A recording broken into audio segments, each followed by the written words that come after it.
പുരുഷന്മാർ ഉംറയുടെയും ഹജ്ജിന്റെയും ഇഹ്റാമിലേക്ക് പ്രവേശിക്കുമ്പോൾ അവർ ധരിക്കേണ്ട വസ്ത്രരീതി, ഇഹ്റാമിന്റെ വസ്ത്രം എന്ന് നമ്മൾ സാധാരണ പറയാറുണ്ട്.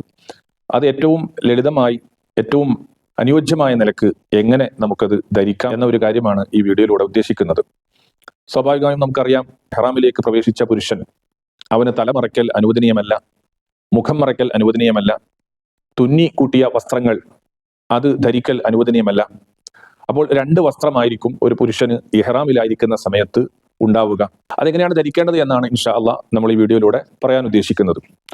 ആദ്യമായി നമ്മൾ ഇഹ്റാമിന്റെ തുണി വാങ്ങിക്കുമ്പോൾ നന്നായി ശ്രദ്ധിക്കേണ്ട ഒരു കാര്യം, നല്ല വലിപ്പമുള്ള, അഥവാ നമുക്ക് ധരിച്ചാലും വളരെ സുന്ദരമായി നടക്കാനും ഔറത്ത് പുറത്ത് കാണാത്ത രൂപത്തിൽ മറയുന്ന, അത്യാവശ്യം നല്ല വലിപ്പമുള്ള, ഓരോരുത്തരുടെയും സൈസിനനുസരിച്ച് വലിപ്പമുള്ള ഇഹ്റാമിന്റെ തുണി വാങ്ങിക്കാൻ പ്രത്യേകം ശ്രദ്ധിക്കുക. ഇഹ്റാമിന്റെ തുണി നമ്മൾ കടയിൽ ചെന്ന് വാങ്ങുകയാണെങ്കിലും, ഇനി അതല്ല ആരെങ്കിലും നമുക്ക് നൽകുകയാണെങ്കിലും, അത് ഒന്ന് പരിശോധിക്കുന്നത് നല്ലതാണ്. പലർക്കും അബദ്ധം പറ്റാറുണ്ട്.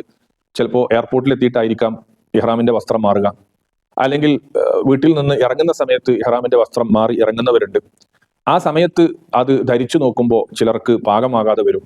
ചിലപ്പോൾ ആവശ്യത്തിലധികം വലിപ്പമുള്ളതൊക്കെ ആയിരിക്കും. അപ്പൊ അങ്ങനെയുള്ള പ്രയാസങ്ങളൊക്കെ നമ്മൾ ഉംറയ്ക്ക് വേണ്ടി പോകാൻ ഒരുങ്ങുന്ന സമയത്ത് കാണുമ്പോൾ അത് മാറ്റിയെടുക്കാനൊക്കെ വലിയ പ്രയാസം ഉണ്ടാവും. അപ്പൊ അതുകൊണ്ട് നമ്മൾ വാങ്ങിക്കുമ്പോൾ തന്നെ നമ്മുടെ സൈസിന് യോജിക്കുന്ന, നമുക്ക് ഉപയോഗിച്ചാൽ പ്രയാസം വരാത്ത രൂപത്തിലുള്ള ഒരു ഇഹ്റാമിന്റെ തുണി വാങ്ങിക്കാൻ ശ്രദ്ധിക്കുക. ഇഹ്റാമിന്റെ തുണി വാങ്ങിക്കുമ്പോൾ ശ്രദ്ധിക്കേണ്ടത്, തൊലിയുടെ നിറം കാണാത്ത രൂപത്തിൽ, സ്വാഭാവികമായിട്ടും നമ്മൾ ഈ രണ്ട് തുണിയാണല്ലോ ഉണ്ടാകുക. അപ്പൊ ചിലപ്പോൾ ശരീരം വേർക്കാൻ സാധ്യതയുണ്ട്.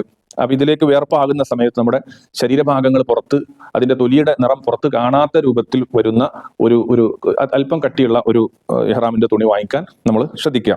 സൈസ് നമ്മൾ നോക്കേണ്ടത്, നമ്മുടെ പൊക്കിളിന്റെ മുകളിലേക്ക് വരുന്ന രൂപത്തിൽ ഇങ്ങനെ വെച്ച് നോക്കിയാൽ നിര്യാണിയോളം എത്തുന്ന അളവിലുള്ള ഒരു തുണിയാണോ ഉണ്ടായി ഉപയോഗിക്കുന്ന വസ്ത്രമെന്ന് നമ്മളൊന്ന് പരിശോധിക്കുക. അങ്ങനെ പരിശോധിച്ചതിന് ശേഷം നമ്മൾ ഇഹ്റാമിന്റെ തുണി വാങ്ങിക്കാൻ ശ്രദ്ധിക്കുക. മേലെ ഇടുന്ന മേൽമുണ്ട് ഇങ്ങനെ നമ്മൾ ഇട്ടാൽ, ഇവിടുന്ന് ഇങ്ങനെ ഇട്ട് ഇതിന്റെ ഈ ഒരു ഭാഗം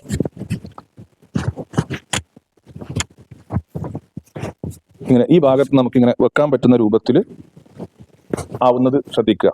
കാരണം നിസ്കരിക്കുന്ന സമയത്തൊക്കെ പൂർണ്ണമായും നമ്മൾ മറച്ചുകൊണ്ടായിരിക്കണം നിസ്കരിക്കേണ്ടത്.